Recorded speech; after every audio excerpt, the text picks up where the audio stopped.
What's good, everybody? What's good? It's Big Game James. I'm back in the building. I got my dog, Mr. George Carmi, coming in for them Washington Commanders. I told him I got a lot of questions because that's my hated team. I'm gonna just keep it real. That's my hated squad. That's what it is. And guess what? And now I get to feel good right now. I get to feel good a little bit. You know what I'm saying? But my dog is on here. Let everybody know who you are, man. What's good, man? Good to be here, Dave. I love you, James. George Carmi. I'm a host of the Full Press Commanders podcast. I write for fullpresscoverage.com. Me and James go way back. I want that cowboy smoke in the chat, man. Let's get it on. I'm here for you guys. What's up, Hawk? What's Man. up? What's good, everybody? Make sure y'all give them the smoke because when they come in, I think they like you a lot, and they just be trying to be easy on. Yeah, they're pretty nice to me. I'm not gonna lie, I love it. Yeah, they cool. be nice to you. Feel me? But when, I like you know what I'm saying? When them Philly dude, when my dog Joe get up in here, they be going ham on Joe. You know what I'm saying? Because them Eagles, they talk a lot. The Eagles do talk too. Yeah, they talk a whole bunch, man. They talk a whole bunch. You feel me? You been chill. You a chill Commanders, Washington Skins, wherever the hell it is. I know, Let's man. talk about it, dog.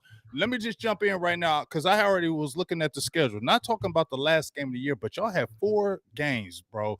And I hadn't seen this a long time. Tell me, but 2 back-to-back games playing the same team. You have a tie, then you have a loss, then you come back and you have the straight games where you have the San Francisco and then this big loss with Carson Wentz. 3. Oh my gosh! I was there for that too, man. It was ugly. We talk about all that. Talk to me about this. I mean, it's a complete fallout, man. I'm sure. I don't know if you guys are catching over in Dallas right now, or wherever you guys are at. It's a funeral here in DC, man. We came in there about a month ago, sitting in the 6th seed. We had like a 70% chance of making the playoffs. Everything was looking good, man. All we had to do was win one of the 2 games against the Giants and sit there at a 60% chance of getting into the playoffs, and we just completely fell on our face. What ended up happening was for about 3 games, Taylor Heineke, Taylor Heineke has been on point. Early in the season, we were 5-1 with him. We were looking pretty solid. We were the hottest team in the league at one point. And then over a 3-week period, we were 0-2-1. We couldn't score more than 20 points per game. And Riverboat Ron, man, he rolled the dice and he missed, man. He basically was like, you know what? Carson Wentz, he could potentially put a spark in our team. We can potentially give that high upside. James, you and I talked about it earlier. James, I'm gonna pull up a tree from back in the day. I was like, we got a quarterback week 1. I was pretty hype about it. You're like, no, you don't. I told you what he was, though. He said, no, you did not. You said, no, you did not. You told me. You called it out. So you're right, man. So what ended up happening, man? So Carson Wentz, one of the ugliest games I've ever seen in my life. And, if you guys are following this whole chat, I'll put a little I have a tweet that went viral. It was basically like I sit row 10 right behind the end zone, screen pass. Carson Wentz couldn't even it was an inaccurate pass right into the ground. So Carson Wentz imploded. Over the past month, 2 years in a row, we basically are sitting there in playoff position. We end the year going winless. And realistically, man, we'll talk about the game here, but it's not looking good this week either. And it's saying Riverboat Ron, man, there's blood in the water for him in DC, and people aren't really happy with him at all. I mean, I would be very frustrated at that. First of all, that switch. I seen that and I was just like, and I had already told you, I'm not even come on here telling you. I told you so on this, but Carson Wentz, this was your last chance, in my opinion. I think we had talked about this to be a starting quarterback, and this was your last opportunity to be that. You showed once again, I think this is very ironic that when he was with the Colts, the same thing happened with him with the Colts, and he did the same damn thing again. His career's over, dude. His career's over. I don't wish negative things on anybody. And actually, I met Carson Wentz. It's not negative. It's just real. He's good people, but at the same time, it's like, dude, 2 years you probably just might really retire because you're not going to be a backup. Not to cut you off, George, but you're not going to be a backup. You're probably not going to accept that. So you might as well just retire. 100%, man. So basically, for 2 years in a row, 2 different franchises trusted you to get them into the playoffs. Over 2, man. The Colts, you let them down. Commanders, you let them down. We traded away 2 third-round picks for them. I actually put a poll up on Twitter. I got some pretty good traction on it, too. I basically asked the fans, I said, do you think Carson Wentz will ever take a snap as a starter in the NFL again? I got 920 votes on my Twitter feed. 90% said no. They don't think him as a starter anymore. And, people in the chat, I wonder how y'all feel, too. But I don't think he's ever going to be a starter again, for real. No, I like I said, when he left the Eagles, the way he left, I think the way he left the Eagles, that's what rung bells to me, because when, I'm going to go back to the beginning of his career just right quick, George, if I could. Just when because Dallas was looking at him too. Dallas was looking at him I with know Dak that. Okay. Prescott. Yeah, Okay. Dallas was looking at him because they had them at the Senior Bowl, and Carson Wentz turned up. They were looking at Carson Wentz, not saying they're going to draft him, but they were looking because we needed a quarterback. Yeah. The Ezekiel Elliott thing changed, and we could go lower, and then that's when Dak Prescott kind of fell into it. He had a pretty good bowl game too, but it was Dak Prescott and Carson Wentz, Dak Prescott and Carson Wentz, and we on our side was saying, yeah, okay, Carson Wentz, we ain't saying he's sorry, but he ain't got what Dak got. Yeah, he doesn't. And eventually, y'all gonna see it. Oh no, Carson Wentz, Carson. No, he ain't. No, he ain't. And then I want to talk to you about Dax on this show too. I don't know how you feel about that. Now we'll get there in a second. But real quick though, James, I want to give a shout out to my boy Yam. Yam's in Japan right now. Yam basically in Japan, literally watching us right now. So good looks on that. That's what's up. Oh, let me get that up. I'm getting that up. Yeah, my boy Yam. He's always, it's the morning time for him right now. So good morning, Yam. Good to see you, bro. Good morning, Yam. Shout out to you, dog. Out from Japan. You doing this live and watching this live in Japan. That's what's up. I'm feeling that's real dope, good. Right? It's real cool. That's super dope. I'm feeling real good about that. I'm gonna keep that up there probably for about 5 minutes, Yam. So that's my boy. Yam's always in me out. Yeah, I'm a support, man. Yeah, I'm gonna keep you in there. So let's keep it popping. So, like I said, the Carson Wentz thing happened. Did you, when that switch happened from Heineke to Carson Wentz, how did you feel about the switch? Did you agree with it? Were you like, no? Man, for real, honestly, like I'll take the L on it. I thought it would be an upward swing. Like I like Heineke. The whole thing behind putting Carson Wentz into the offense, it wasn't that like he's gonna just throw the ball all over the place. If we're the NFC, we all watch each other, right? The Commanders over the past month, we were winning by running the ball. We had Brian Robinson and Antonio Gibson. We're like, dude, 30 carries a game. We're like, if Carson Wentz can just hand the ball off 20, 30, just like the Colts formula, we're going to hand the ball off. We're going to run with Antonio Gibson, run with Brian Robinson, and occasionally throw the deep ball, right? Like, Carson Wentz play action deep, throw it out. And I don't know if y'all peeped it in Dallas land, man, but dude, third play of the game. First play of the game was the ball into the dirt. Second play was a run. Third play of the game was an interception. The entire stadium boo, just like crazy. Like the worst thing I've ever heard of my life. I was like, this is bad because Carson Wentz is known for being mentally fragile, right? And imagine 60,000 people, and they were like Heineke, they were yelling Heineke, it was over. And after you saw that, I was like, dude, like it's not. There's no, like, he's done, and he was done. His body language was done. He couldn't walk to the field. It was over. So. He's done. He's not coming back to DC. He has 2 more years. We're gonna let him go. Right. Hopefully, nobody else is going. Who else is taking Carson Wentz, bro? Around here, local sports talk, and we can talk about it on a national level. But local sports talk is like maybe Arizona because Kyler Murray's out. Might get him for the first couple of weeks. Maybe Houston while they get Bryce Young kind of like embedded in the system and stuff like that. It's like kind of like a piece. Yeah. But he's not. But Wentz isn't necessarily a mentor. He's not that kind of person. You know what I'm saying? So I don't know. Like I said, I just feel like he needs to go ahead and just retire. That's just my opinion. I don't feel like you need to play football anymore. You look like a smart guy. You could say I was Carson Wentz. I almost went to a Super Bowl, was a high draft pick, and now I do business now or something like that. That's cool. It's okay. And we talked about it, heard about it on sports radio today. Over his career, 7-year career, $135 million guaranteed. So come on, dude. Like he's a country boy. Go back to North Dakota, go hunting, go enjoy yourself. Just enjoy it. Step away from it for a little bit. Cause I think, dude, a lot of it, it's over. Don't come back. Over, dude. It's tough, man. It's hard. So I mean, like you just said, he likes to fishing. He's a mountain guy. He's that guy. And I know you ain't dumb and spend all your money. You look like you saved your money. You feel me? So go ahead. Yeah. It's cool.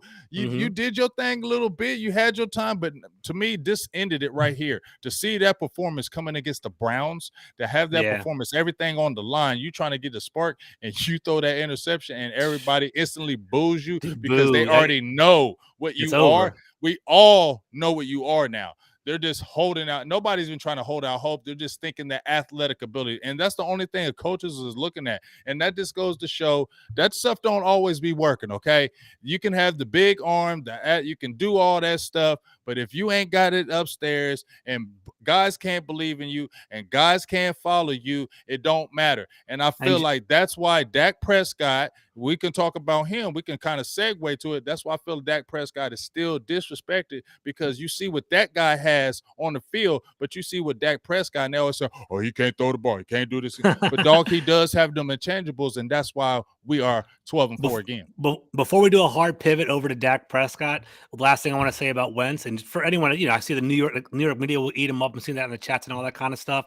He completely lost his mobility. That's where he is. He just is completely immobile, and basically you have to have an ideal protection offensive line to protect him. And we don't have one in DC right now, so he just got eaten up. So Dak Prescott, man, 14, 15 picks on the year right now. So I mean, George, I'm not a hater. You know how it is. I mean, I think it's a good quarterback for real. But so what's the deal? For one, I got to give you all credit. I got 4 games? Cooper Rush kind of led the team at the beginning of the year. So I mean, honestly, I think Kellen Moore's a great coach, and Dan Quinn's a good defensive coordinator as well. I don't think they'll be with the team next year, so we'll kind of talk about that today too, if you don't mind. That's fine. But yeah, dude. So Dak, man. So what's going on? Is it is it a regression? Is it just having a bad year? It's not a regression. It's not a bad year or anything. Like I said, when we go back to the stats, we're still one of the top scoring teams in the league. We hit 40 points 4 times this year. They were all with Dak, not with Cooper Rush. You know what I'm saying? So I don't know why people, like I said, I think a stat, it was on Twitter. It was my guy. I can't remember the name. I apologize, but he threw it out in the air. Like Matthew Stafford led the league in interceptions and they went to a Super Bowl and won it. There's been plenty of Super Bowl quarterbacks that had high interception rates and won. And here's the thing, like you said, they've already charted. We've already seen it. I've already checked it out. We've already just seen it again. Noah Brown, he's not a number 2, number 3. He's a number 4. He's been our number 3 because Gallup was our number 2 for a little bit. You feel me? Yeah. Gallup's been a letdown, to be honest with you. Right? Yes, it's been a disappointment, but I feel like they rushed him back from his ACL to prove a point. Oh, Gallup is going to be ready by week 4, so we want to show that out there. And it messed him up because you speeded him back. Gallup is not a speedy recovered injury guy. I've seen it in his whole career. He doesn't come back from injuries quickly. So when you rush in an ACL tear, I think that hurt him in the essence. But getting T.Y. Hilton does help. But when you're Hilton's a good ad. It's a great ad. It's funny. You kind of thought he didn't have any juice left, but he's been showing it over the past couple of weeks. He really has.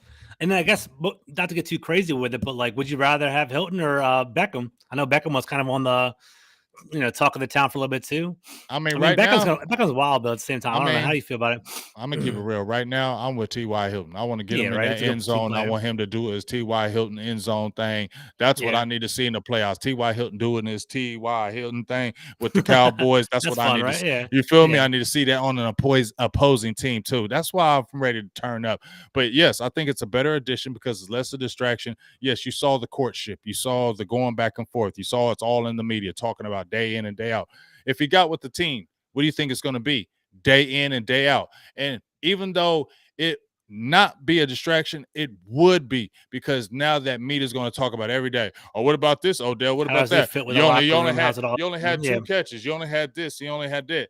So I like that they pursued him for the fact that they were trying to get better. Yeah, what I'm saying? That's good because it's visible that your owner wants to take it. They see the window and he wants to run through it, right? I think you and I talked about it during the offseason. I think you were telling me you were complaining that the Cowboys weren't being aggressive enough, right, during the offseason, right? So now they're pushing it a little bit. So that's good, yeah. And see sense. That, and I gave the front office their props. You feel me? I'm gonna go ahead and see what I'm saying. I'm gonna go ahead and say that the front office is doing better than I thought they would, and I gave them their props. There's times when I get on them and say we ain't gonna do this, we ain't gonna never do that. But then when they make some moves and change the philosophy a little bit, I have to say, okay, I see something and I'm going to speak on it. So we went and got a defensive tackle and Jonathan Hankins to help us in the middle. He's supposed to be coming back for the playoffs. You had a courtship with Beckham. I don't care about I don't like the off-field stuff, but I'm like, you're trying to go after a weapon that can help this team. Now, even though you didn't get him, y'all still signed a T.Y. Hilton on the low. You feel me? I like that because T.Y. Hilton, he's 33 years old. Why are you hating? T.Y. Hilton ain't played all year. He can come in. He's going to come in fresh. He only played 2 games. That's true. I mean, to be honest with you, I thought he was washed, honestly, but then now he's coming in fresh leg. I mean, he's a veteran. He knows how to run routes. He's one of the better route runners of his time when he was playing pretty well. So he's fine. Who was T.Y. Hilton playing too, though? He was playing with Jacoby Brissett. What kind of quarterbacks was he playing with? Yeah, I mean, he had Luck for a little while, but then what? Then it was Carson Wentz, and then he played Phillip Rivers too, right? But Phillip Rivers was kind of They ain't Get had no. warmed They've up. been doing quarterback round table central over there in Indy. They ain't found. You know what I'm saying? And Yeah. just like Ty is a leader. He came in. He's already. I feel like he's grown that group. And a guy like CD Lamb, right, who's still young in the game, but he's turning up and going crazy. Now you blend a T.Y. Hilton, who's going to give you that veteran leadership. I've been there. I've done that. Let me show you the way. You already turning up. Let me show you how I can make you better. That's what a CD Lamb needs right now, George, because he don't have that. If he looks to his right, think about this. If he looks to his right, he has an injured Michael Gallup who's not turning up. He has a Noah Brown. He had a third-round draft pick in Jalen Tolbert who can't even see the field. And then you had a guy in James Washington, or I'm going to say it like my dog, Law Nation, James Washington. He don't even get on the field. He got one whole target, and they cut him. Dang. So who does CD Lamb look at? I mean, for real though, like I don't know if you kind of are hitting at it, but like basically Ty in the wide receiver room can help him like look at the routes and look at coverages and kind of coach him up. It's like almost like a pseudo coach. Like he needs a mentor. Like CD Lamb has a talent to be a wide receiver one, but he also needs a fostering too. So I like that. It makes sense. It's good. It's a good look. And now it's perfect for the playoffs because he can really show you some things. And then I think the team is kind of gelling. Now, talking about the interceptions, I didn't want to get off of that. 7 of those interceptions, I think 7, somebody said it in the chat as well. I saw that, came off the receivers. And if you really do look at it, I mean, and these were critical games where these guys are dropping the ball on Dak Prescott.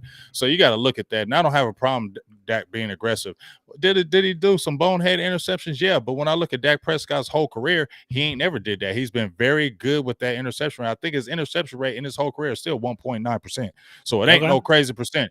He don't throw a lot of interceptions. Dak has always been safe with the ball. So I don't have no problem trying to be a little aggressive because you know what? I seen Tony Romo throwing stupid interceptions all the damn time. So I don't know why people all of a sudden want to jump on Dak and getting all mad about Dak when we see interceptions go lower with Tony Romo at the worst times all the time. Especially I remember in the game with Washington, it was like 2011 or something like that when I was like, man, I'm done with Dallas. I'm done with Romo because he threw a stupid ass interception in the game to basically lose. That was against us 2012, I think. Yeah, we won the division because of it. And because of the division, that was for the thing. And he threw a stupid interception in that game, and basically that's what beat us. You know what I mean? We had the his MO for a while was basically he couldn't close game. Like it was like, I remember there's a graphic. It was that's what it was. 6 or 7 straight years. Like it was like during the when the game time was on the line, when I was like you could win the division, when you could take over, win end game, he would always lose. Tony Romo was known for that. So I mean, so it's not like people need to chill on that.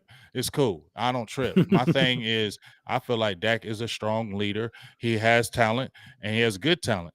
But with that leadership and what he commands on that field, I think the team really just believes in him and he can will you to victory. He'll make the team play better. And I want that. I don't want a Carson Wentz who's going to, you might have good talent, but you ain't leading the team. And that's going to turn the team off. And then the team is not going to play for you. And if the team doesn't play for you, you're not going to win in these big games. It's not going to work. It never does. It doesn't work. Y'all got to play as a team all the way through.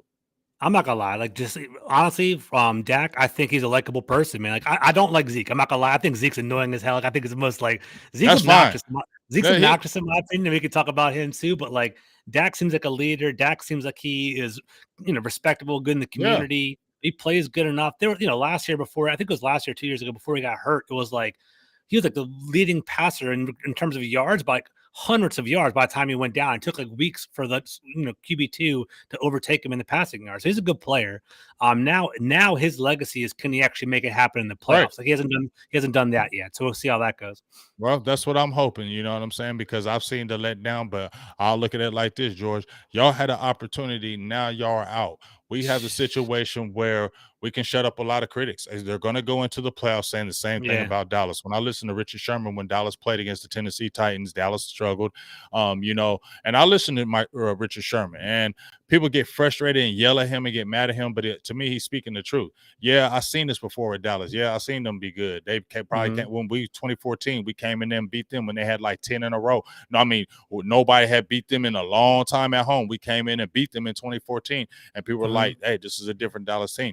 But we've seen this before time and time again, but they haven't got over the hump. So this don't impress me it does impress me that you're back-to-back playoffs with Mike McCarthy because we had a coach in Jason Garrett, and I ain't believing no Garrett. You had 10 years of off and on and inconsistency. Now Do you you believe in have. McCarthy though? Do you I believe do. in I him? do. Yes, I do. Yeah, because I mean, I know when you guys hired him, you weren't too keen Yeah. on him, right? People didn't like him No, at all. I So did. are people I changing their did. mind now? I So don't care what people saying. what do people say though? I'm curious about that. What do they I think? think I did a poll. I did a poll on my own channel, and I asked if Dallas lost early, like in the first round, Mhm. would Yeah. you want Mike McCarthy gone? A lot of people said they wanted McCarthy to stay. He's on a 5-year deal. He went to the playoffs 2 of his 3 years and double-digit win seasons. I feel like they are. I feel like we are going to win a playoff game. I feel like we are going to beat. If we get Tampa Bay, I feel like we're going to beat them. You guys are gonna beat Tampa Bay. I think you guys beat Tampa Bay. And I'm not even going to say we're beating them because they're going to struggle, because I feel like they're going to play good because everybody plays good against Dallas. But I don't care. It's not going to matter this time. I feel like the team may finally rise. I could be totally wrong, but I just feel in my heart they may do it this time. If you guys get Tampa Bay's been up and down all year, and Tampa Bay hasn't been they haven't been consistent. I think you guys can knock them off, but at the same time, do you really want to play the GOAT? You know what I'm saying? Tom Brady. Yeah, I do. You do? I don't care. I want all that smoke. I've been saying that, George. I want all the smoke. I'm not running from that smoke. I can't run from it because I'm not playing. But if I damn sure was playing, I would definitely be telling him I want all that smoke. I'm tired of hearing about this Tom Brady. He's 7-0 career against Dallas Cowboys, 5-0 with the Patriots, 2-0 with the Buccaneers. We had the year before in 2021, and I felt like we had that game. We play them this year. They blew us out. They really handled us. You know, they were calling us out saying that, you know, we knew your plays. We knew what you were going to do. And this is what I said, George. Why wouldn't you, as an offensive coordinator, as a team, this team called you out and basically said, we knew what y'all was going to do, and y'all were no threat to us. That's what they said to you. And if you could play them again, go to their house with your team and Tom Brady, who's never lost to you, and go in there and beat them soundly. You don't, in my opinion, I feel like you're getting over a mental hump. It's going to take you to a better level. So when you play that next game, you're going to feel a lot more free, and you're not going to feel that pressure now because it was relieved because you got a dragon that you slayed finally out the way. Now, when whoever you play, let's say you're playing Philly, I think we ain't worried about Philly because guess what? We dealt with Philly. We know we can beat Philly. He has a good record against Philly, so it's not like we going against Philly scared. If we go into Philly, Dak Prescott's not Philly, scared. man. That's a rivalry right now, man. It's going on. It's a rivalry to them. It's not no rivalry to us. My rivalry is with Washington. I love that. You know what I'm saying? Man. I'm down, man. It's never changing with no Philadelphia Eagles. I ain't never liked no Washington Redskins. Y'all the Commanders now, but I was in those young days, and I seen the Hogs, and we're gonna talk about that. I just seen that Washington. It was deep. Joe Theismann, John Riggins, Joe Washington, Art Monk. You feel me? I seen all that. Gary Clark right behind me, man. That's what you know what I mean. Man. I seen the fun bunch, so I really know what the history is about. You know what I mean? Yep. But let's talk about, you know, your team as a whole, and a player in specific. Sure. And that's Chase Young. Yes, sir. What's really going on with him? He's on point, man. He's actually, I'm actually happy with him. Let's kind of break it down the whole way, right? So the way it went down with Chase Young is he tore his ACL. I think it was like week 6 or 7 last year. You know, it was a pretty bad ACL tear. There's a meniscus tear there as well. They elected to do reconstructive surgery for him. He's 23. What happened with the surgery is they basically wanted to take a long-term perspective on a long-term view on it. And, you know, I actually tore my ACL before too. I don't know if you've ever had it happen to you or if anyone in the chat's had it happen to them. So the way it works when you do a ACL reconstructive surgery, they have to replace it with muscle, right? So they either do a cadaver, which is a dead body, don't gross one out, or your own hamstring. But the newer methods nowadays is actually grafting from your patella tendon on your other side, right? So he hurt his right knee. They grafted muscle on his left knee to kind of fix his right knee up. So it's kind of like a double rehab, and it kind of really dragged it out. He was eligible to play again on October 31st. He was allowed to start playing again. But honestly, man, you know, I don't want to put him out there, but, you know, sports, you know, that little yip and that like overcoming things, he basically was in his own head. He was like, you know what, like, I don't know if I'm ready to get back on the field. He basically was really cautious. He was very overly cautious, and he wasn't afraid to kind of let loose. And what ended up happening is it dragged out. It dragged out like almost on 1 more month after that. And he just started playing. He missed the second Eagles game, and the first game back was a 49ers game, believe it or not. But, you know, he ended up playing, you know, he was supposed to play 10 to 15 reps during the 49ers game. He started playing well, so he left him in there 20, 30 reps. And then the starting defensive end ahead of him is hurt now. It has concussion. So Chase Young has been playing almost, you know, 80, 90% of the snaps now. And honestly, man, like we were kind of worried that he wouldn't necessarily is he going to be like really behind in regard to like his gameplay, but he looked pretty good out there. He was like during the 49ers, we had like one famous play where like there's two actually big plays in the 49ers game. One was he actually bull rushed Trent Williams, like pushed him back. I was like, all right, he's generating power. So he got that pass rush there. And then another play was Christian McCaffrey was kind of running a sweep, but like watching the offensive line, and Chase Young ran him down from behind. So like the athlete's there and the size is there, but next year is when he really gonna start shining again. Like he might get a sack or so. He's there. He's not someone to gloss over, but he's still rehabbing, coming back. So basically you're still excited for him in the future with the team. Yeah, I don't like. I've seen the chat over here. I think Jose said drafting Chase Young over Justin Herbert, one of the dumbest moves ever. It may be, man. Like it was tricky. Like, and I'll kind of touch on that too. Like the Cowboy fans that don't follow the team so much. That's our owner. You guys have Jerry Jones, and he's your owner doing your own thing. Yeah. Dan Snyder overreaching, bro. So like, I don't know if y'all know the history, but Dwayne Haskins, God bless him, rest in peace. He basically went to a Potomac high school called Bullis around here, which is like 10 minutes away from my house. Bullis is where Dan Snyder's son went to school. So Dan Snyder watched Dwayne Haskins play high school ball, and he kind of rooted for him and kind of like he was a friend of his son's and so on and so forth.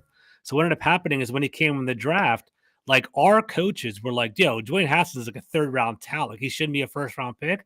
But Dan Snyder's like, draft him. So Dan Snyder basically drafted Dwayne Haskins. So we had him on our team. And then when Ron Rivera took over the job, it was like we had Dwayne Haskins on the bench. It's like, we had him like, first year, are we going to draft another quarterback like the next year? Or are we going to basically try to build around it? So, in retrospect, Justin Herbert would have been awesome, and that would have changed our whole franchise. But at the time, it didn't make any sense. So that's kind of where we're at. I mean, that's kind of tough when you think about it, but I like Chase Young. He's a good player. I agree. Injuries, I mean, that's going to be tough, but he is a very good player. I mean, nobody can deny that. When you watch him play, you can tell he's a good player, especially when he stays healthy. He's a dominant player. If you get him in one-on-one situations, he's going to win. He's a very good player. So people who hate on Chase Young, maybe in the way he was kind of drafted, kind of bad. But if you're looking at Chase Young, you're saying Chase Young. Somebody said right here, Chase Young, Jay, but I kind of like, no, he's not. That's not him at all. That's not even that's not even a fair comparison, in my opinion. They're not even Chase Young is heads, shoulders above Javon Clowney, Javidon Clowney. Just always remember Chase Young is 23. You know what I'm saying? Right. So like Heads he still has, he has so shoulders. much more. Like he has so much more trajectory still. Like he could have, had a rough start to his year, but the same thing is, I'll be honest with you, man. Like, we all got like comfortable with him not being here. Like, it was so long. We're like, Right. Maybe we trade him or, whatever. There's some talk about him being a bust around here a little bit too. But dude, I can feel past it sometimes. I'm on the field. I got to see Chase Young.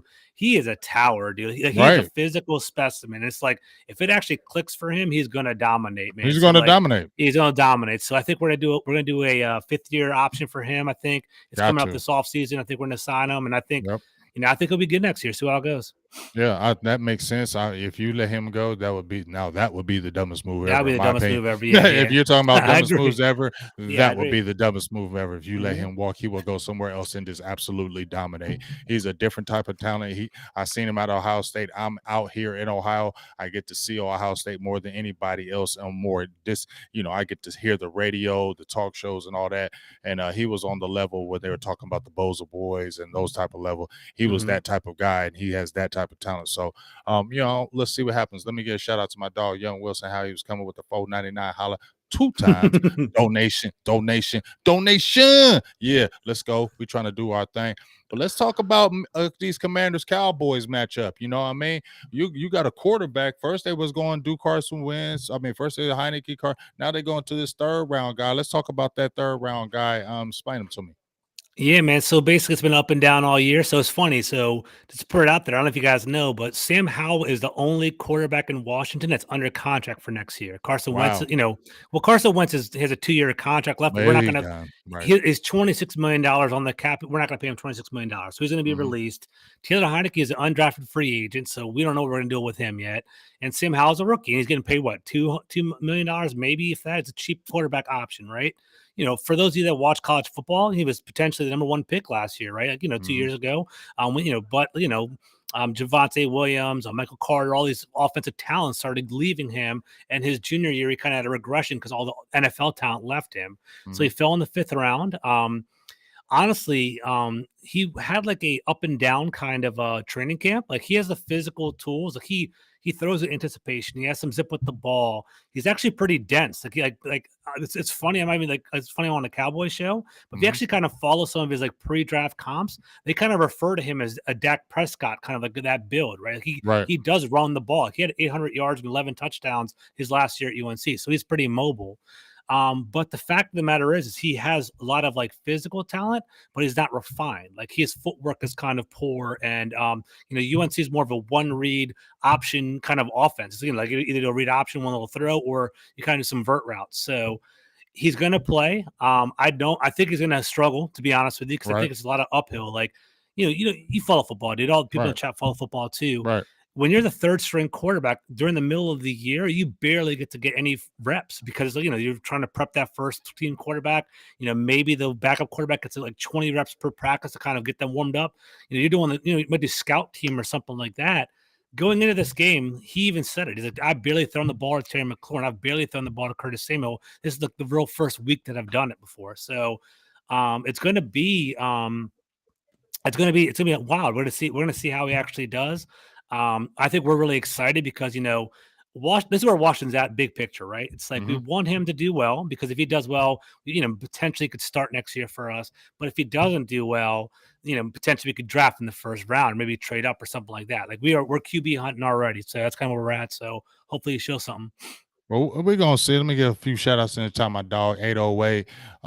We got your man Yam from Japan, Jose One and Done Cowboys as they keep on coming through. Like I said, my dog Young Wilson. Shout out to my boy right here, Rev Wevel 95. Appreciate you. $5 holla. Keep up the great work, BGJ. I try. I try my hardest to try to do the thing. But how do you feel about this matchup? So you starting it. You say you think he might struggle a little bit. You got a little bit of a running game because Robinson's kind of been turned up. He's a big back that, in my opinion, he might give us problems because I'm still seeing our way. We have problems with the run game. But coming into this game, how do you feel like the team is going to be coached with Ron Rivera? Do you feel like y'all going to come all out? How do you feel like the approach is from your perspective? I mean, I think y'all it's going to be, if you look at the injury report, I think they're starting to pack it up already, James. It's the hard part, man. So like Brian Robinson, I think he's already listed as out. He's not going to play this week. Yep. Antonio Gibson's in a walking boot. He's on IR for the year. A couple of our starting offensive linemen are out.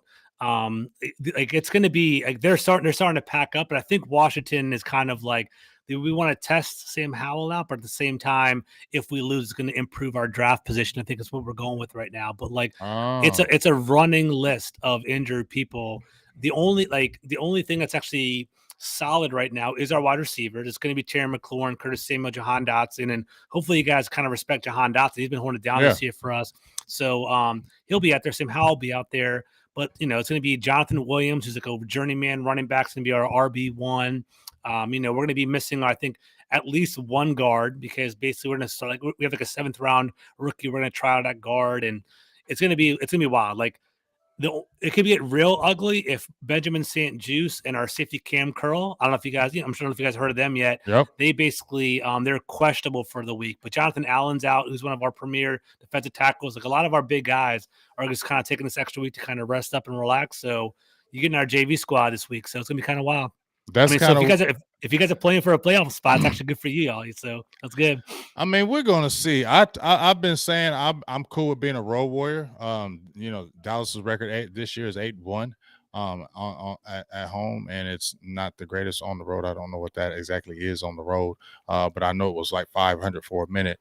But I want to be road warriors. I'm cool with being road warriors. I'm cool with going to Tampa Bay. I want that smoke. Like I said, I feel like in the playoffs we play better away because it's less the pressure. All the Jerry Jones is up there. I just feel like there's just a lot of stuff that just gets in the way. I feel like they can concentrate more on football when they're away from the noise, and they can just go ahead and play some good football. Maybe a lot of people are underestimating us. I know a lot of people are underestimating us because they think we're going to choke like here. So that's why I said, George, you have a golden opportunity, especially if your guys are sitting out. I don't care if they have the seed. If Philadelphia wins, we win. That's cool to have the seed. but that's going to make me feel better that when we play Philly, we beat them. You know what I'm saying? At the end of the year. And now we beaten, even though we struggled against the Titans, which I knew we would. I knew it was going to be that type of game.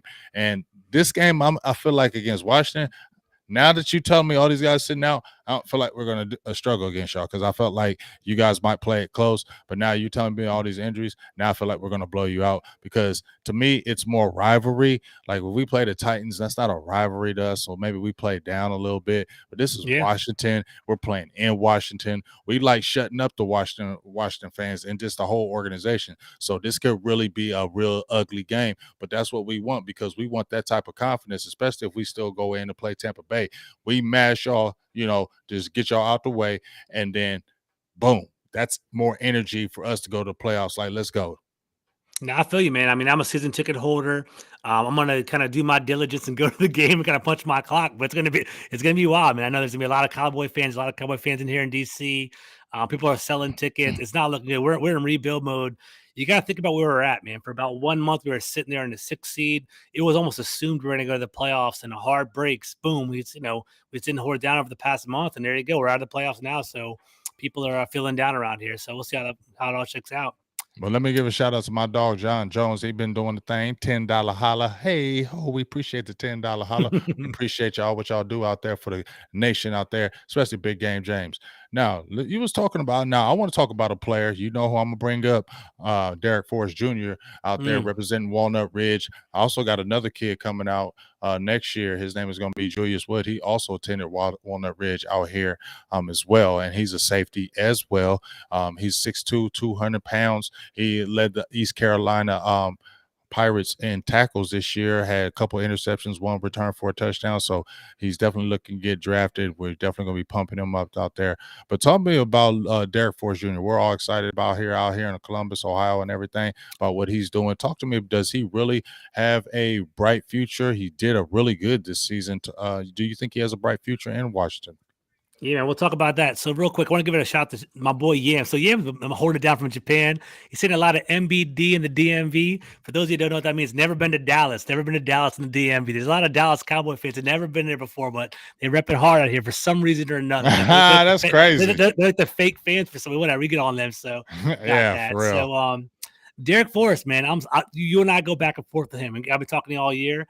Dude, he really stepped it up, man. Shout out to Walnut Ridge, man. He basically, first game of the season, he had a major pass breakup. He had an interception the first game of the season, won the game for us. That was a coming out party for Derek Forrest. And then as the year went on, man, he basically has been a hard hitter. He basically has been laying people out. I think he has 4 turnovers on the year. I think he might even lead our defensive backs in interceptions. And I think I was really upset in the second round of this draft. I really wanted to get a strong safety because I didn't think we had one. And I really wanted Jaquan Brisker from Penn State, if you guys know what I'm talking about. I really wanted him. Yep. And we ended up getting a defensive tackle to kind of potentially replace Deron Payne. And I was like, damn, I don't know if we're down with this. But Forrest and Cameron Curl, our other safety, they've been working in tandem and doing a very, very good job, man. Honestly, Derek Forrest, if he keeps playing like this, I wouldn't be surprised if he gets another contract and he starts, becoming a centerpiece of our defense. He's not a problem at all. And I think he's starting to become people are starting to be, they're into him, man. They're basically trying to buy jerseys around it. People are buying Derek Forrest jerseys, and he's holding it down in DC. He's becoming a fan favorite, and rightfully so. He's holding it down, man. Hey, we definitely like that because you know what? We play a lot of safety roles with the Dan Quinn defense. You got 3 safeties in Donovan Wilson, J-Ron Curse. I'm slipping my other head. Who's my other safety right now? Popping my head. Somebody tell me in the chat. I don't know. I'm just thinking. Neil, we got, right? Chuck Neil? No, Malik Hooker. Okay, So we got those. Yeah. We got 3 of those, and then we also play Mukamu. He's a second-year player. So and Marquise Bell. They play different safeties, and they play a 3 safety rotation, especially if they want to do that. In DC. You know what I mean? That quote unquote big nickel. So I definitely hope he continues to shine. I like how he played this year. Shout out to him, and we'll see what happens with Washington. But I'm gonna go ahead and let you take care of that question. $5 holler for my guy Rev Rebel, who's always donating. We definitely appreciate what you do. But go ahead and take that question right there, George. Do you think the future of the quarterback of the Commanders is in this year's draft or this offseason in free agency? And is Ron Rivera on the hot seat? What's good, Rev? It's a great question, bro. Thank you for asking. So we'll see. I think to be honest with you, I'm pretty deep into this. I follow the team every single day. It's my favorite thing, right? So Right. I think the talk is Sam Howell is not ready. Like I think that's what Right. everyone's really saying. They're like, you know what? We like the physical tools. We're intrigued by him, but we don't necessarily want to pass the keys to him. Like that's what this week's all about.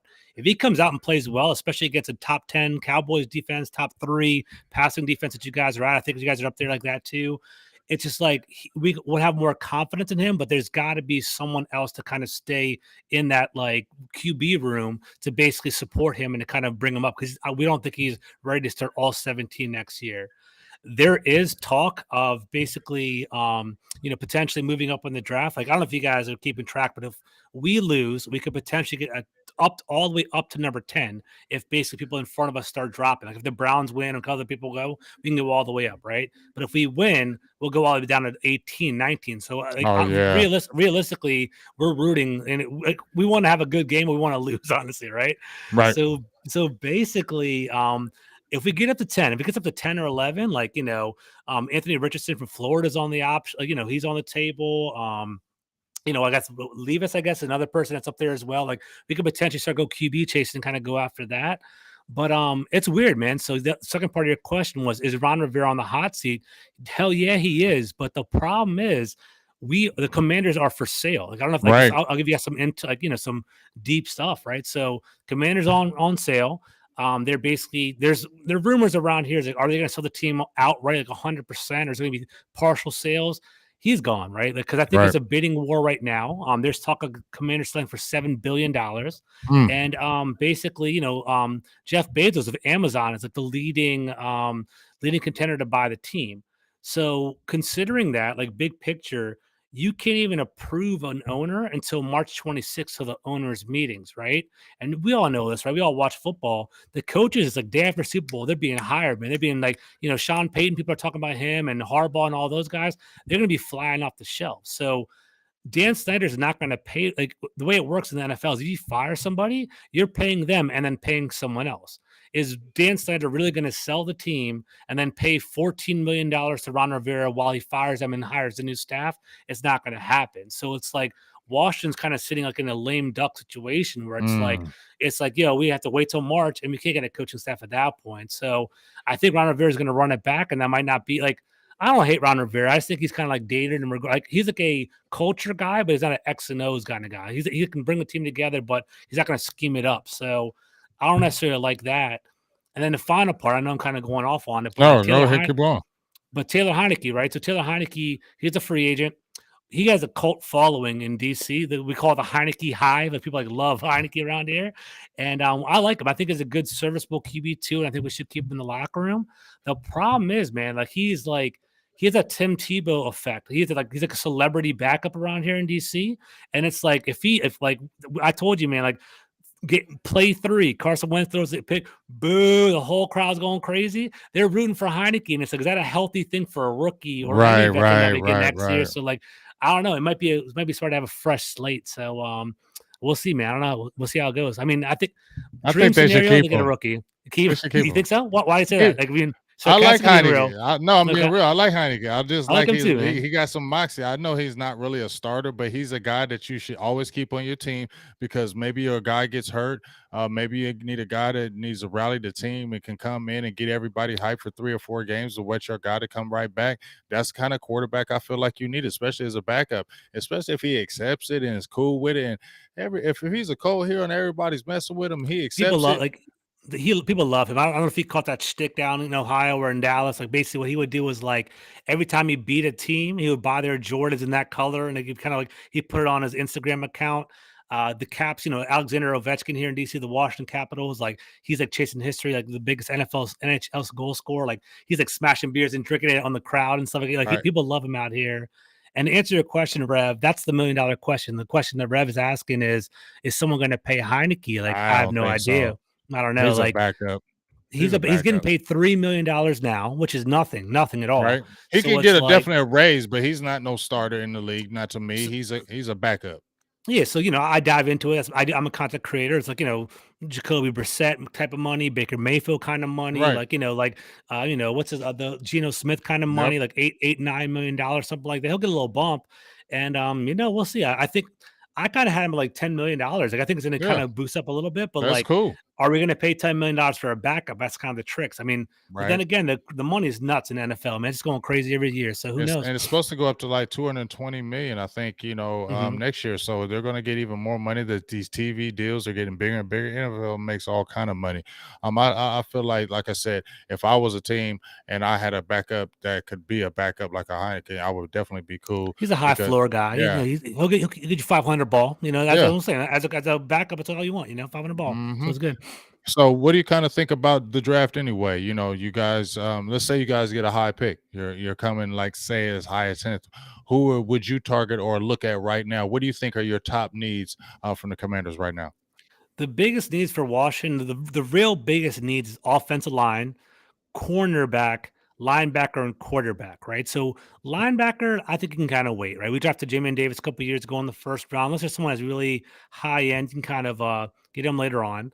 The biggest need for our team is offensive line. We couldn't even do anything this year because our offensive line was so bad. But like, if there isn't a premier tackle that's there, like you can get a guard in the second or third round, in my opinion. That kind of wait on that.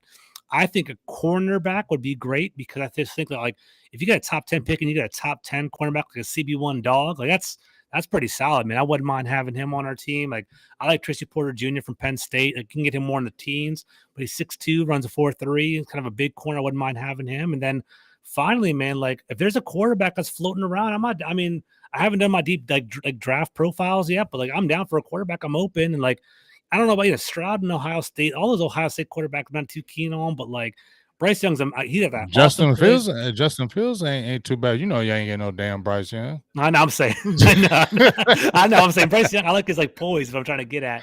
And Anthony Richardson from Florida. I like that whole like his You physical. really want that though? Yeah, we he's know. Wild though. You just said we don't want to do that physical talent. I want leaders. Is he a leader? That's true. I don't know. I just do my draft research. I don't want to do that. I want an athlete at quarterback. I see Dak, but Dak more ain't super athletic like that. But I was gonna say you're gonna get mad at the Cowboy fans. I see Jalen Hurts. I see those people that are running around. Right, but I you like also that, see man. dudes getting hit too. See injuries. Yeah, feel me? And a funny one. We'll see. This is pipe dream, but there's a quarterback about like 45 miles, 30, 45 minutes up I-95 in Baltimore. Man, it's a potentially, people are saying he might be let loose. Lamar, get him in DC. I don't think it's gonna happen. I think he's gonna go franchise tag him, but like, they gonna tag him. He damn sure ain't gonna let them go to no Washington. But I'm saying if they tag him and they're like, 2 first-round picks, and you basically y'all might do that. Dude, we would definitely. Hesitate to do. That's what I'm saying. Y'all so whatever. Do that. 100%. Yeah. Let's keep that in the mix. So now that you done told me that, I'm already saying, y'all might be in the mix because y'all definitely would give up 2 first rounders. No question, for Lamar dude, Jackson 100%. because y'all would want all that smoke to kind of. He would be the lift because he would sell y'all tickets, especially if new ownership. Let's say this is not going to happen, but a dream scenario. Jeff, I don't know if you all know this or not. Jeff Bezos, he's a leader to basically get the Commanders. He's Amazon. He's a 4th richest guy in the entire world. Like, I'm mean, funny, 4th richest in the entire world. Uh-huh.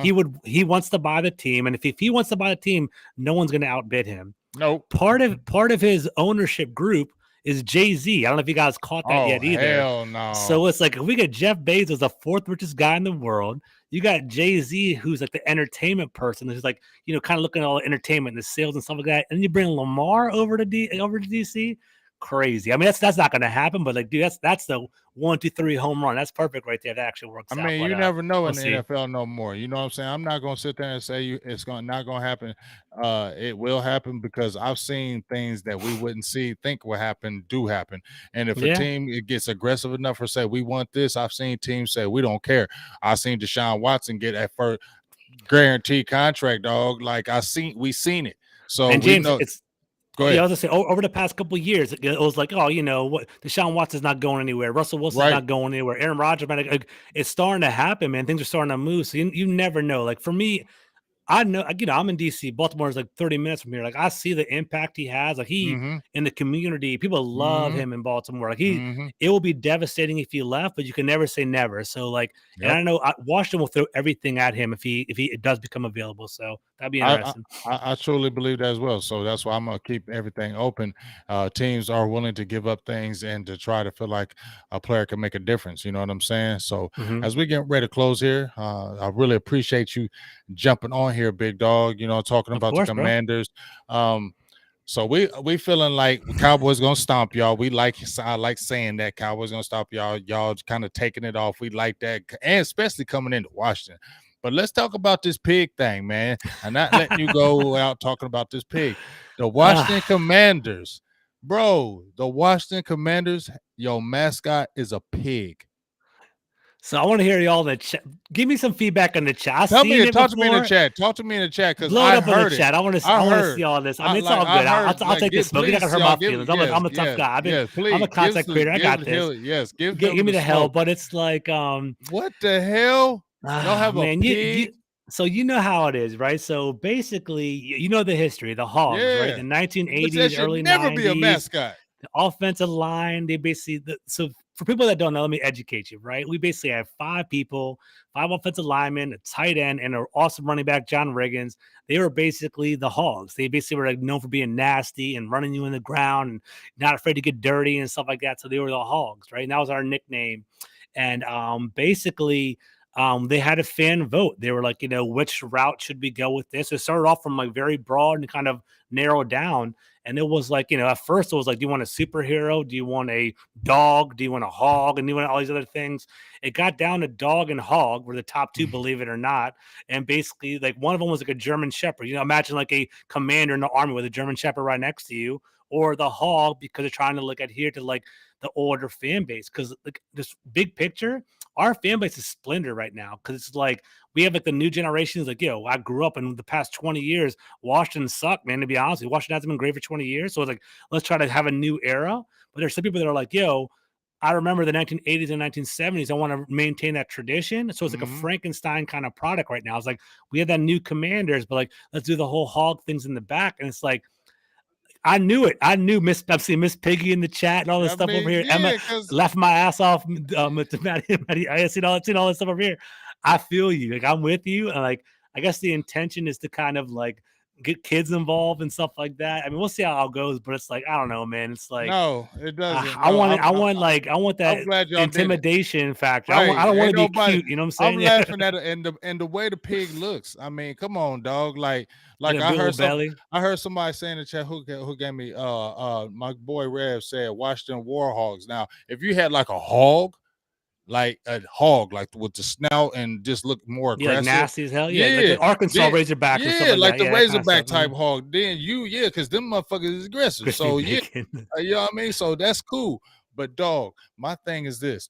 I seen them. I seen the Hogs. I seen the offensive line. I watched John Riggins. I watched that. But that should never be a mascot. That should just keep it what it is for the fans. The fans should be able to say, the pigs with a hog, but not should be the mascot as a piggy. So let me catch all this stuff in the chat. Dude, chat. I want to hear honest feedback for real. So like, dude, I got some pretty good access with my coverage, right? So I got to go to this branding event. Jason Wright's our president, and he was talking about why they picked the Commanders and why they made our jerseys and all that stuff. And he was like, there's like a segment of the famous that wanted to be named the Hogs or like Red Hogs. They wanted to go that route. But when they actually rolled it out and they polled people, like it pulled very poorly with women. Like, do women want to wear pigs on their outfits and pigs on their shirts? Like, it's not a good look. And women didn't necessarily like it. So like, that's where it came down to. And there's so many like weird things, like, you got a big old hog. And there's some nasty innuendos you could do and stuff like that. So I don't know, man. So it's wild. I mean, that's the word I'm living with, man. So that's what's going on right now. So they wanted to be more innocent. That was too aggressive for the ladies, huh? Yeah, it's too aggressive for the ladies, I guess, right? Too aggressive. So they had to go with the piggy. That's what's up. I love it. I'm glad they're trying to be cute, I guess, man. So I don't know. But let's talk about a serious subject because I ain't gonna lie, this frustrated me. Now, the Dallas Mavericks just unveiled a statue with Dirk Nowitzki, and that was the real statue. They got him back in his trademark fade away with the one leg. Yeah, we all know. They did the Nike shoes on him to the authentic, whatever. Right. The Hyper Dunks or whatever that was. Actual shoe that I was wearing. It was awesome. That's what you're supposed to do. Somebody who played with your squad and did that. And I'm gonna tell you what, I was very disappointed in Daniel Snyder with that Sean Taylor thing. Like, I and was there, man. I was there for the unveiling. I I have want you to video of it talk, and I all want that. you to talk to me about that. Just your own opinions, whatever it is. Now, I'm not gonna whatever, but just from my perspective, Sean Taylor meant a lot to me. I didn't know him, but I don't care. It just everybody Dude, felt like you know him. so like, well, my mic's going out. Give me 1 second. Hold on. Yeah, you got my mic. So this hoodie, right? I guess like the Sean Taylor, like the memorial hoodie. I was actually at the event, and I got the hoodie on right now, and like it was a cool event. I'm not gonna lie. I went in there, and it was vibes, man. Like they had a Taylor store, and they basically were selling all of these 21 stuff. I have all this gear. He's my favorite player of all time. I love Sean Taylor. That's my boy. It was cool. I walked in there, like Clinton Portis is walking around, Ryan Clark's walking around, a whole bunch of guys, you walking around. It was a good vibe, and I was like, Okay. everyone was ready for it. The crowd was pumped up. It was all good. You go to like this, like they have the concourse, right? You basically walk around the main concourse, and one of the end zones is section 133, and like they call it Legends Plaza. So like you walk out, and that's where they play the band before the game. It's like cool vibe, like $5 beers. It's all that. It's real cool now. I actually like it a lot. But like right in front of there, they basically have the Sean Taylor Memorial, and like they had a cover with a red tarp, and they had all these different TVs and around it, and the TVs are still there, which is pretty cool. But you walked in, and they like they were talking all week. They were like they were calling it the installation, but like the fan base was like, I can't wait to see the statue. And then, like, I guess there's a misunderstanding. In my mind, I thought it was gonna be straight bronze, like dope. I don't want cussing here the show. No, toss on it. Dope ass statue. Like, I go to Baltimore, they have that Ray Lewis where he's kicking up and doing the whole thing. Right. It's sick, dude. It's awesome. I thought we are gonna have an awesome Sean Taylor statue, but then you go in there and they have the jersey, they got the helmet, whatever, but like it's on like a little wire rack, and like, it looks kind of like people saying it looks like a Bloomingdale's, like like display. It wasn't, the actual podium is dope. It's actually like a cool little like hologram, and they shoot up, and there's lights, and and it's actually really cool. Like around there's like TV screens, and what they did is they actually went around the DMV, like DC, Maryland, Virginia, and interviewed people, and it's like them talking about Sean Taylor and what they meant to them. So that's cool, but the actual like statue, that's lame, man. It's whack. They messed up on that. Like you own a $7 billion franchise, man. Drop a lot of money on a statue, especially someone that's that important. Like he's the one, man. And like, and I don't know, it's like, I guess the one thing they're saying is that like, they wanted to keep it kind of light because they're going to move stadiums pretty soon and make a better statue later on. But like every time they try to honor him, they always drop the ball. Like, I don't know if you caught it early. I always like they basically have a Sean Taylor Road now around the stadium. And basically, like, they took a picture of Sean Taylor Road, and it was like him and like, it was his dad and his family and daughters. I took a picture of it, but like porta potties were like behind the actual sign, so it was like it wasn't good optics and stuff like that. It's like they're always a step behind. They wanted it. They have good intentions, but it's like the people that are making the decisions are businessmen, but they're not like Washington D.C. fans. You know what I'm saying? They're more like marketers and stuff like that. They're missing something every single time. So that's what it comes down to. So. Yeah, that's very frustrating, man, because just like you said, I mean, you can't have all that Clinton Portis and all those guys. Yeah. And you have that because, I mean, nobody's looking at that's personable. Like Sean Taylor was personable to us. I mean, he was to me. I don't care about no Washington, nothing. Sean Taylor was just like a personal player. I loved him. Like, I didn't care about he played with Washington. I was like, he is a dog. Like, dude, yeah. He was just a different player. He was different. Like, everybody remembers Sean Taylor, dog. Like, there ain't nobody who ever watched football don't know about Sean Taylor. And I don't know nobody. He was a different player even to this day. To this day. Dude, he's still different. 6'3", 240-pound safety that can run around and run a 4.3. He could play any position he wanted to. Man. He had to play free safety. He was awesome. He was different. He was different, man. He was. I wore 21 in high school because of that guy, man. I love him, my favorite player of all time. And it's like, I'm gonna say he's my top 5 players of all time. Dude, I love him, man. So like, it's like, you can respect, I respect, Lawrence Taylor. Like, I'm a Commanders fan, but you have to respect people that do it. Like Sean Taylor could do it, man. He was that dude, and like, it hurts because like there's different waves of people that you follow, right? Like the older generation, John Riggins and Gary Clark and all that. I'm kind of in the middle. Like, that's kind of like, I was too young for that. I remember it though, but like Sean Taylor's my dude. Like Sean Taylor was my guy, and like they're letting us down with him, man. So that's where it's at. Oh, I hope that, they can do better. And just like you said, they got to get some personable people. That corporate stuff gets in the way and it Yeah, messes they're things trying to. up.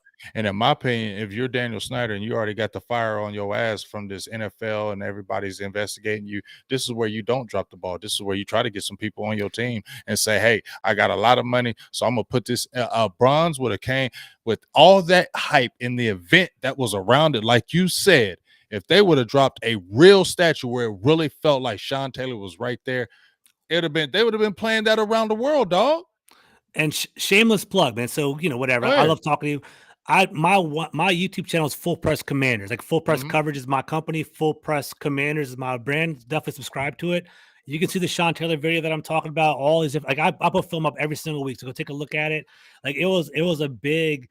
It was like hundreds of people sitting around this statue, and they're pumped for it. And I was like, I have it. It was like 3, 2, 1. Like they dropped the actual tarp, and everyone was like, oh, it took a step back. I was like, it caught people off guard. It was wild. So I don't know. Yeah, well, like I said, I hope they can do better because it's going to happen. So if let's say they get the new ownership, like you said, if they get the new ownership, he has all this money. You don't think he'll make a splash with a different culture? You think he'll roll Ron Rivera one more time if it goes to a different ownership? It's gonna be wild, man. So like this is uncharted territory for a lot of us, right? So Dan Snyder's owned the team since 1999, so we haven't really seen a new owner before. The talk around town, if you actually listen to the beat guys, you're like, in March, let's say it gets approved, like he may, Jeff Bezos money $4 million or whatever is nothing to Jeff Bezos. Why not fire Mhm. Ron Rivera, make a big splash? But like, would it be smart for an owner to kind of fire everybody off the break, or do you want to like at least have 1 year to kind of get your feet under you and have some stability? Because Ron Rivera isn't horrible. He just isn't like elite. He's a guy that can get you 500 ball, and he can be a centerpiece for you. So it might be a good stepping stone to kind of like just get on his feet. It might be interesting to have that big splash. We'll see. And I don't know what league rules are. Like, I don't know if it's like, let's say Bezos is going to buy the team. I don't think Sean Payton's coming to us, but let's say like Sean Payton, for instance, right? Like, could you have like a handshake deal where it's like, yo, I'm going to get the deal, hold out for me, and then in March I'll hire you? Like, does that happen in the NFL? I have no idea. I've never seen it before. But then me being the kind of thinker that I am is like, yo, if you have a job where like, hey, I'm the Denver Broncos, I'm gonna pay you right now. Here's the actual like ink on the paper. Like, are you gonna be like, no, wait, he told me in March he's gonna pay for me? You're not gonna. Right. No one's smart. No one's gonna do that. Like, because you never know. You know how people go. They're gonna fake on the Mhm. deal, and you get screwed out of a job. So why don't the best coaches take the best jobs instantly? So I just don't think it's gonna work. So I see what Pat's saying. Like, Rivera's gone, but I think like the in a normal year he'd be gone. I think because of all the mess going on, he might stick around for 1 more year. Yeah, we'll see. I always hate that lame duck status, you know what I'm saying? But I get it, but I just kind of hate it. But I see your reasoning if they do go with the new ownership. Do you think a Daniel Snyder goes after the NFL? He's a very like vindicative bad person. Like I'm not trying to like. I'll be real with you, man. Like it's funny. Like I do like coverage and content and stuff like that. Like in the back of my mind, I'm like, I talk smack about Dan Snyder, but I'm always afraid. Like, dude, he's. I've heard things where he basically sues newspapers and stuff like that. Like he does stuff like that. So I wouldn't be surprised if he goes back at the NFL. But like, I think realistically, like I don't know if everyone knows this, but like he had to take a debt waiver to kind of so the reason we lost the Commanders is because everyone the social pressure for Redskins and all that kind of stuff. So his minority owners who own 40% of the team, they basically tried to sell they were like trying to sell to their own people. And Dan's like, I don't want that to happen. Like I don't want to have like a weird dynamic in my boardroom. So he asked the NFL for a debt waiver of 40%. So he owes the NFL like 280 like billions of dollars. He has a lot of money, right? So like I think what's going to happen is the NFL is going to be like, yo, get the hell out of here. We're going to sign an NDA. Thank you. You're not going to go to jail. Just leave, and it's kind of go that direction. And then I think I think it's going to do NDA. Just go away. Is go away. And like most recently in the Washington Post, there was like people like the Washington Post is very investigative journalism. They found paperwork of Dan Snyder, and like they said like what he like they found it the residence that he's recording as his primary residence is in England now. So it's like, damn, is he going to basically like I mean, if I was him, like he's hated around here. Like take $7 billion. Go to Europe. They're not gonna know who the hell you are. Go get on a yacht and enjoy yourself and live the rest of your life. Or why not, right? So I think that might be the look that he's going. So we'll see. That's going to be very interesting. I'm interested to see how this That's our all Super pans out. Bowl. That's our Super Bowl, dude. For like you guys want this. You want Week 18. We want Dan Slater That's gone. then that's and that's what's Yeah, crazy because Jerry yeah, ain't never leaving. You know what I'm saying? And yeah, even if yeah, he go, and whenever he does go, Steven's taking over, yeah. and they done already said ain't nobody. We ain't never giving up to Dallas Cowboys. They've already clearly stated it. We are It's a never ever brand. giving up It's a to Jones Cowboys. brand. It's gonna be there for That's the a rest of your Jones life. brand. They are. Yeah, That's why I don't talk about that no more. You feel me, George? Like I yeah. don't even bring that up any longer. I don't sit there and say, "Oh, we need a new owner."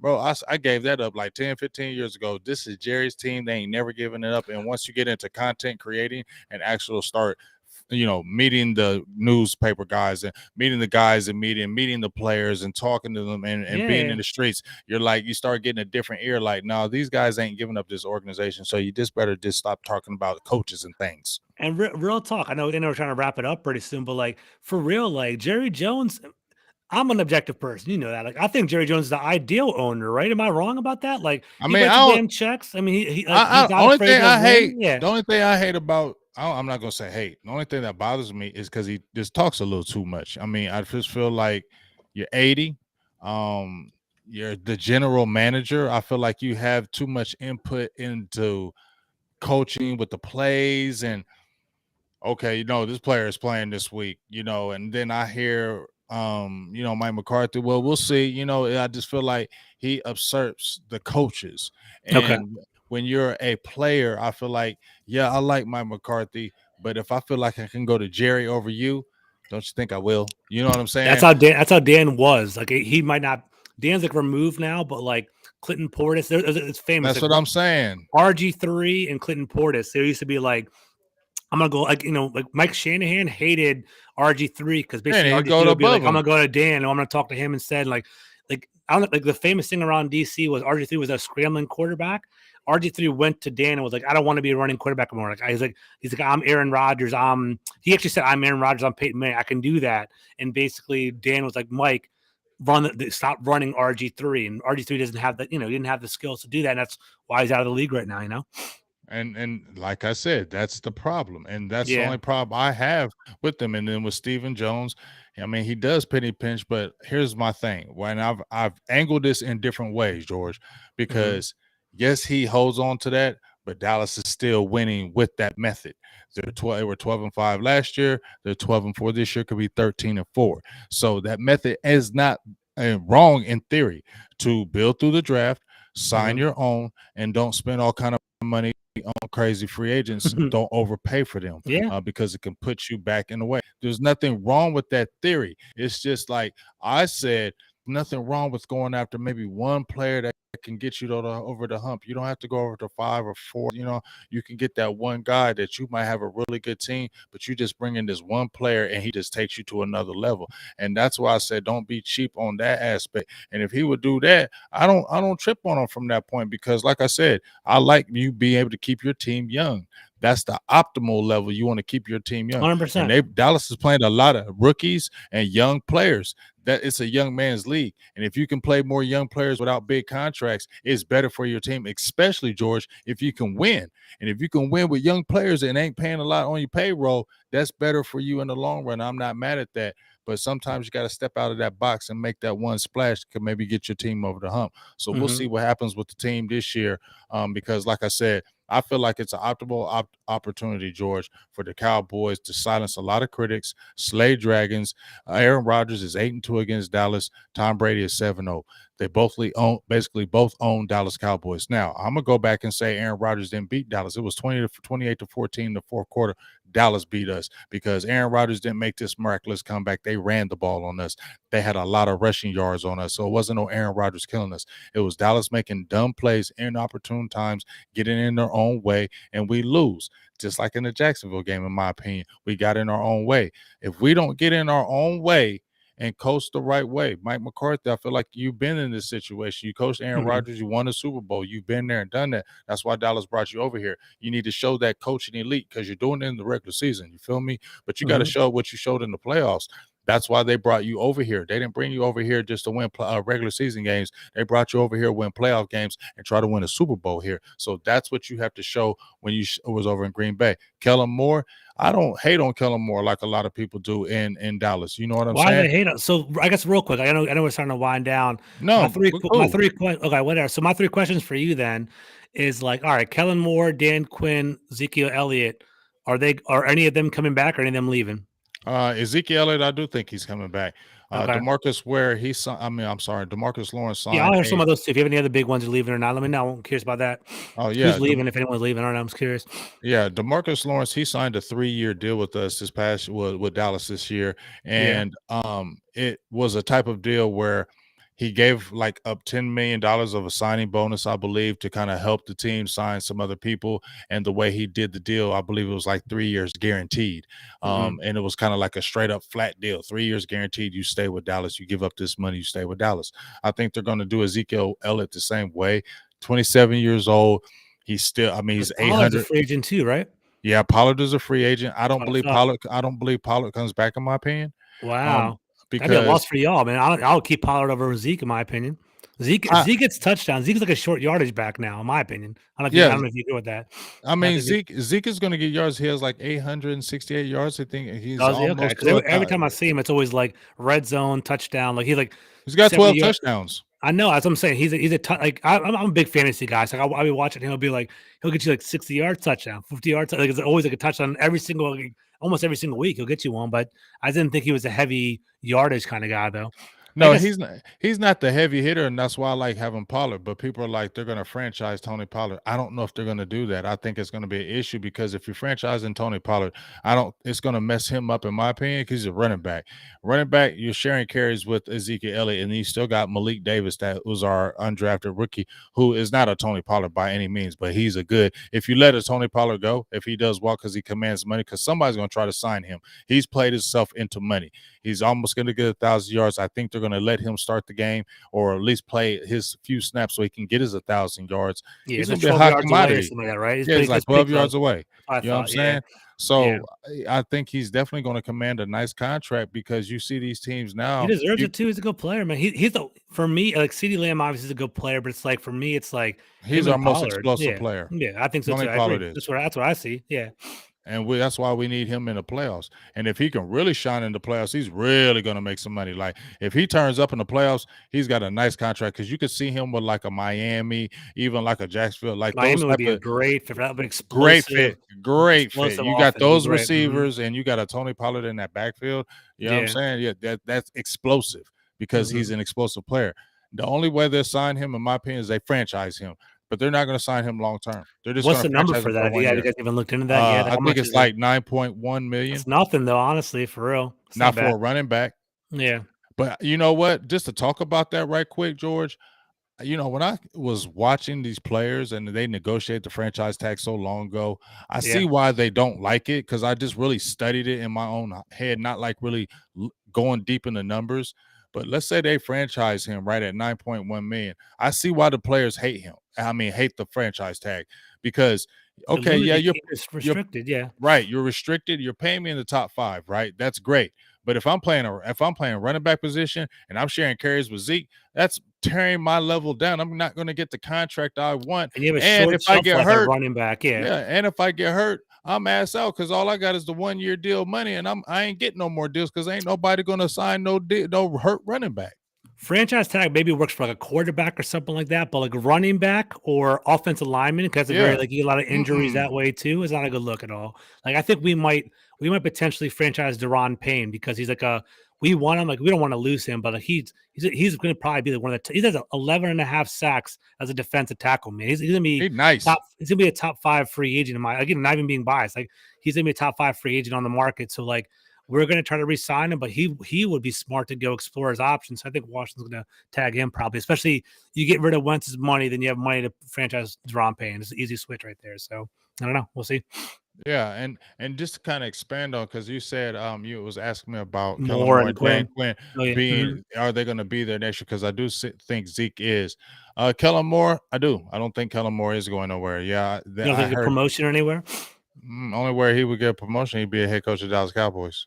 You think so? I mean, They won't let him go? I said that when they hired him, they were trying to put him in waiting like they did Jason Garrett. I can see That's that. why that's Mhm. why they liked That him wouldn't be so a good much. look. I wouldn't like that. I think I like him. I think he's pretty damn smart, to be honest. I think he's one of the I don't more want him as the head coach of the Dallas Cowboys. why, is that a leader? Like, is that, like, Yeah, I don't think he powerful in is. that regard, I guess? I don't know. I don't think he is. Okay. I Okay. like you as a coordinator, you're not as a head coach. Don't do There are that. people that are like that. So there's some people that are A great lot of offensive people coach. hate him. Yeah, that's what I'm saying. Let him go, Antonio. I'm seeing that right Mhm. now. Yeah.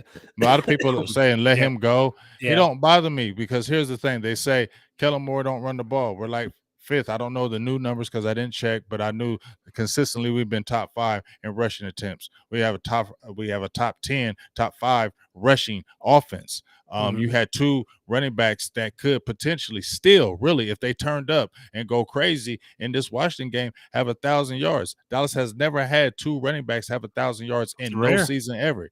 Yeah. So when they're saying we don't run the ball, yes, they do. It's just the inopportune times or the running plays he's calling. But when you also, here's the thing though, George, that they don't look at, and this is just the truth. When you look at the offense, you've been shuffling the offensive line all season. Now you have Tyron Smith, who has been your left tackle for 10 years. Forever. Yeah. And now he's playing right tackle because of injuries, because Terrence Steele. You got Mhm. Jason Peters, who's now your 40-year-old, who maybe gets significant snaps. You don't know if you're going to play him at tackle or at guard. So you get what I'm saying?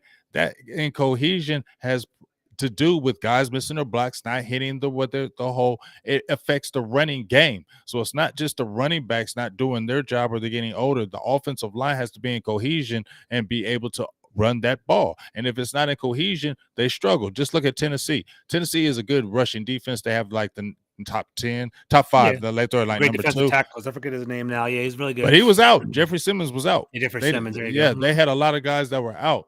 But because you don't have the cohesion on that offensive line, they get the penetration and guys are getting stopped. We only average like 2 yards a carry. So that's Mhm. what has to be a factor to me. That's going to be a key factor in the game. Let's say we play Tampa Bay or anybody. That's going to be a key factor is our offensive line and our defensive line. We get Jonathan. We need beef up front to stop their run game, and Dallas needs to be able to run the ball to be successful in the playoffs. There Period. you go. Makes sense, man. So we'll see. But dog, I really appreciate you jumping on here, man. I thank you. You know, I was like, man, I was looking like, hold up, we played at Washington. I gotta get my dog George on here because it was getting close to the end of the week. I was Yeah, like, man. I was like, no, we got to do this. So I really appreciate you giving me all the intel.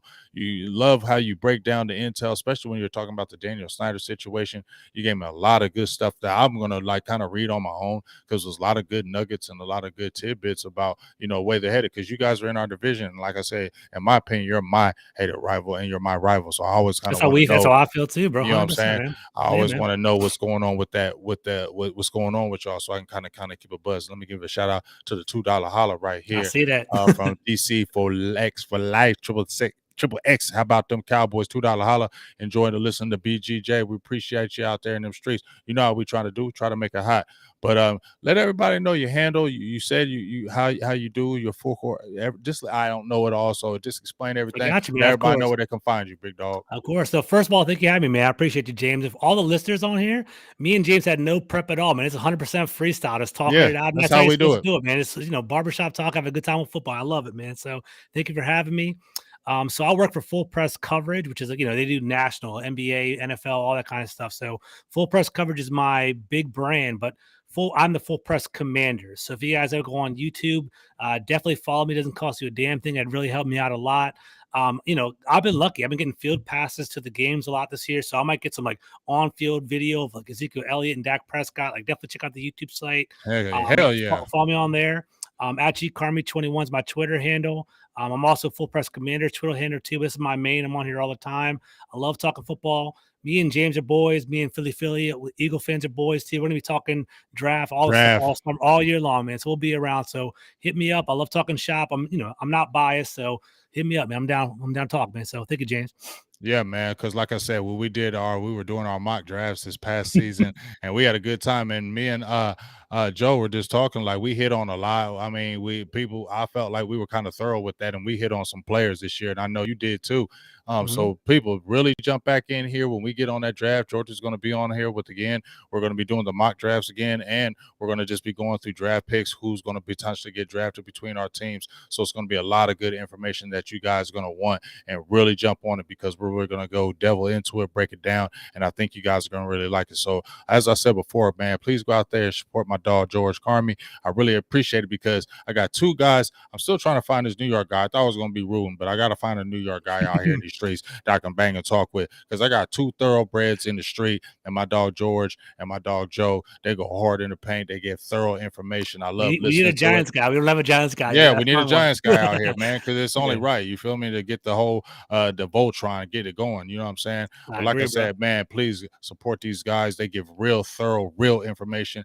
Please go on that field and get that good camera work because I'm definitely going to get it on there and show everybody what it's doing 100%, because bro. there's nothing like that when you can see it on the field, especially with a good camera. It's nothing like that. It's so much better than what you can do. So for myself, Big Game James, my dog George Carmi, we're going to be talking to you soon.